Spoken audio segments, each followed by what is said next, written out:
যাদের সাথে কাঁধে কাঁধ মিলিয়ে দীর্ঘ 2 যুগ পথ চলা, আজ যেন তাদের পথ গেছে বেঁকে। আজ আর নেই এক সুর, বরং যাত্রা উল্টো রথে।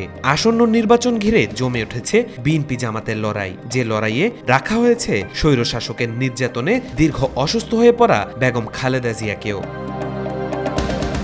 কিছুদিন আগে 237টি আসনে প্রার্থী ঘোষণা করে বিএনপি। এরপর থেকেই আলোচনার তুঙ্গে বেগম খালেদা জিয়ার আসনগুলো। সেখানে কি বিরোধী দলগুলো প্রার্থী দেবে, নাকি তার সম্মানে আসন ছেড়ে দেবে? তবে জামাতে ইসলামী আগে থেকেই তাদের প্রার্থী তালিকা চূড়ান্ত করেছিল। বেগম জিয়ার সম্মানে এনসিপি ও গণ অধিকার পরিষদ ঘোষণা করে তারা ওইসব আসনে প্রার্থী দেবে না বলে জানিয়েছে। কিন্তু জামাতে ইসলামী এখনো অনড়। ফেনী 1 আসনে, যেখানে খালেদা জিয়াও ধানের শীষ নিয়ে নির্বাচন করবেন, সেখানে জামাতের প্রার্থী মোটরসাইকেলের বিশাল শোডাউন করেছেন।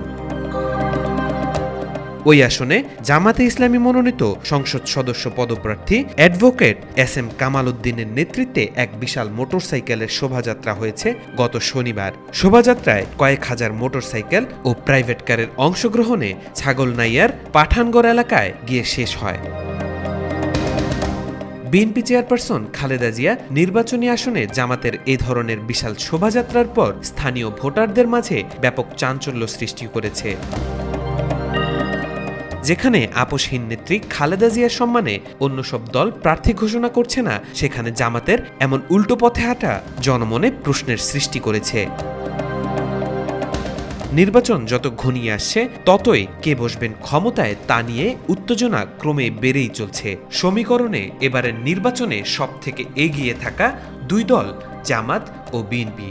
এখন দেখার বিষয় বেগম জিয়ার সাথে জামাত নেতা কতটুকু টক্কর দিতে পারেন। তাওফিকুল ইসলাম, আজকাল।